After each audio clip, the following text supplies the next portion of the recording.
मारवाड़, आहा, राठौड़ शुरू हो गया, राउडी राठौड़, राठौड़ वंश। और मैंने सिर्फ और सिर्फ आपको 4-5 शासक दिए थे जिनकी 2-2 बातें थी। सबसे पहले आपको पढ़ना था कि राठौड़ कहां से आए। इस शब्द देखो कैसे पढ़ना था। राठौड़ वंश पढ़ने से पहले कोई भी वंश पढ़ो, भले चौहान पढ़ो, भले गुहिल पढ़ो, कंठा मुठियो दिखे, कमाचर उठियो दिखे, मतलब नॉनवेज चेपियो आज में।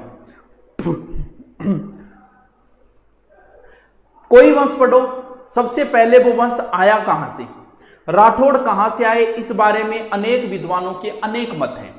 गोपीनाथ शर्मा कहता है कि राठौड़ शब्द राष्ट्रकूट, रहटकूट, रठौड़ और राठौड़ बना है, यानी दक्षिणी भारत की एक जाति थी जो उत्तर भारत की ओर आई, ये गोपीनाथ शर्मा कहते हैं। जबकि टोड ये कहता है कि राठौड़ गहडवालों की संतानें हैं। जब जयचंद गहडवाल पर आक्रमण किया गोरी ने, तो उस समय उनका पोता रावसिया मारवाड़ की ओर आया 1212 क्या, ये टोड कहते हैं। लेकिन इतिहासकार होर्नुली और डॉक्टर ओझा इस बात को पूर्णतः खंडन कर देते हैं कि नहीं, राठौड़ और गहडवाल दोनों अलग है। ये जो राठौड़ है मारवाड़ के, वो बदायूं के राठौड़ों के वंशज है, ना कि जयचंद गहडवाल। यानी सबसे पहले हार्नोली ऐसा व्यक्ति था जिसने कहा कि राठौड़ और गहडवाल अलग है। उसके बाद डॉक्टर ओझा ने बहुत सारे ऐसे प्रमाण दिए जिनका हम जब पढ़ते हैं तब डिटेल में करते हैं इनका जिक्र, कि राठौड़ और गहडवाल अलग है, ये बदायूं के राठौड़ों के वंशज है। तो राठौड़ वंश का सबसे पहला क्या, राठौड़ वंश का संस्थापक सिंहा शब्द हो सकता है, शेर से बना होगा, ऐसी दंत कहानी आती है जिनका फुर्सत में जिक्र करेंगे। तो राठौड़ वंश का संस्थापक आदि पुरुष कौन है, राव सिंहा है। ओके, टोड कहता है कि जयचंद गहडवाल का पोता था। ठीक है, आगे चलिए। कितना इजी है, सिर्फ 4-5 शासक दिए थे जिनमें 2-4 बातें थी, और फिर भी अगर आप नहीं कर सकते तो भैया आपका क्या करें, तो आप बताओ इससे इजी और मैं क्या करूं। मेरे फोन क्या बंद हो गयो, ये क्या बंद हो गयो, बेटी का बाप को दामगोन दे डाली। हाँ ठीक है। हाँ, जोधा की मृत्यु के उपरांत मारवाड़ का शासक कौन बना। देखो आजकल ऐसे क्वेश्चन पूछने लग गए। मैंने आपको कितने शासक दिए थे, मैंने आपको दिया था सबसे पहले राठौड़ वंश का संस्थापक राव सिंहा, सिंहा के बाद शासक बना था आसनाथ, आसनाथ के बाद शासक बना था चूड़ा, सबके आगे राव लगेगा, चूड़ा के बाद बना था कान्हा, कान्हा के बाद शासक बना था रणमल, रणमल के बाद में शासक बना था जोधा, जोधा के बाद में शासक बना था सातल देव, सातल देव के बाद में शासक बना था सूजा, सूजा के बाद बना था गंगा, और गंगा के बाद बना था मालदेव। गुरुजी इतना ही था। अरे तो इनकी बातें एक दो, तो ये राठौड़ वंश का संस्थापक आदि पुरुष मूलपुर से और पाली गांव के बिट्ठू के वहां पर उनका एक स्मार मिला है। आसनाथ जलालुद्दीन से लड़ते हुए कोई बात ही नहीं है। चूड़ा मारवाड़ में सामंती प्रथा की शुरुआत इन्हीं से मानी जाती है, मंडोर को अपनी राजधानी बनाई, बस एक बात है। फिर राव का ना ही कोई बात नहीं है, ख्यातों के अनुसार करणी माता ने, इतिहासकारों के अनुसार ये बाटियों से, सांखला बाटियों से लड़ते हुए मारा गया। फिर रणमल शासक बना जिनकी कुंभा के यहाँ मेवाड़ में हत्या हुई। फिर राव जोधा, राठौड़ों का पहला शक्तिशाली शासक जोधा माना जाता है, वास्तविक संस्थापक यही माना जाता है किलका, सामंती प्रथा का। जोधा ने जोधपुर दुर्ग 1459 जोधपुर बसाया।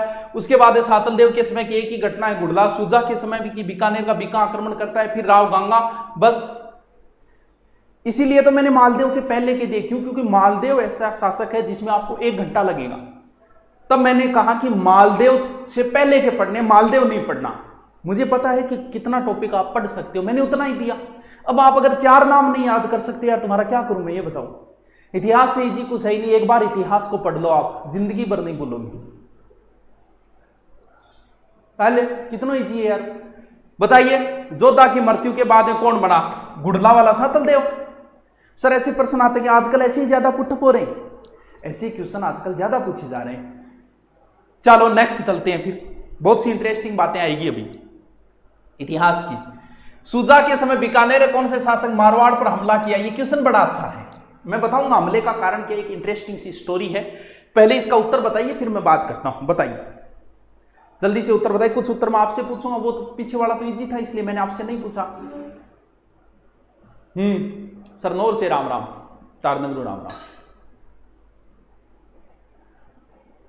अच्छा, दूड़ गायब कर दियोगे बीच में, आसनाथ के बाद दूड़ है। सॉरी जल्दबाजी मुझे यार, सुपर फास्ट गाड़ी छोटे अड्डों पर ध्यान नहीं देती। सॉरी, दूहर्ज कर्नाटक से चक्रेश्वरी माता बीच में गायब हो गया, सॉरी शक्तिमान। हाँ बताइए, देखो राव जोधा के बाद में समझो इस चीज को, बहुत प्यारी स्टोरी है, कोई पूछेगा नहीं, लेकिन बड़ा फेचिया बूढ़ा हो जाओगा, बूढ़ा भी होगा, बूढ़ी भी होगी तो थार पोतन सुनाने थारकन कोई अपने इतिहास की कुछ कहानियां तो होनी चाहिए, कोई इंटरेस्टिंग कहानी तो होनी चाहिए। बुरो मानने की बात को नहीं है, दादा भी बनोगा दादी भी बनोगी थे से, तो बी टाइम लोरी सुनानी पड़ेगी, के इलाज सुनानी पड़ेगी, तो बी टाइम में कोई स्टोरी तो होनी चाहिए। देखो जोधा का कुछ कहते हैं बीका पांचवा पुत्र था, और कुछ जगह आता है कि बीका जो है वो जोधा का बड़ा पुत्र था और एक योग्य बेटा था। तो बीका ने क्या किया, बड़ा पुत्र था, योग्य बेटा था, तो इसने क्या किया, नया रियासत बसा दी। कौन सी? बीका ने। करणी माता के आशीर्वाद से, करणी माता ने आशीर्वाद दिया कि जोधा की तरह ही तेरा राज्य फैलेगा फूलेगा। तो नई रियासत बसा दी बीकानेर, यानी कहां आ गया बीका? बीका आ गया बीकानेर। अब नियम के हिसाब से जोधा का बड़ा बेटा था बीका, तो रियासत पर किसका अधिकार था? सर रियासत पर भी बीका का अधिकार था, बिल्कुल बड़ा बेटा है तो यही होगा। लेकिन बीका ने अपनी नई रियासत बसा दी और एक योग्य बेटा था। तब जोधा ने अपने बेटे से कहा बीका से कि देख बीका, तेरकन तो बढ़िया रियासत है बीकानेर, तेरे की कमी है, और तू जोधपुर पर अधिकार ना रख, तेरो जोधपुर तू छोड़ दे, जोधपुर दे दे सुजान दे दे, तू तेरे बीकानेर राज करे, तेरकन है तन के जरूरत है, बीकानेर तेरकन है अच्छो बढ़िया राज्य है यार, फिर क्यों लेगी के होगो? तो बोले कोई बात नहीं पिताजी, थे को तो मैं थारी बात मान लूं, थारी बात कौन टाणू मैं, लेकिन एक शर्त है।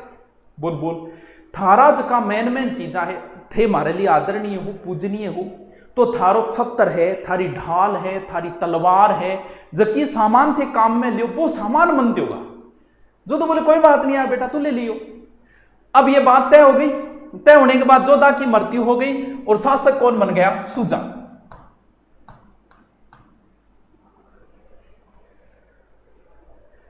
अब बीका के समकालीन अब कौन आ गया? सुजा आ गया।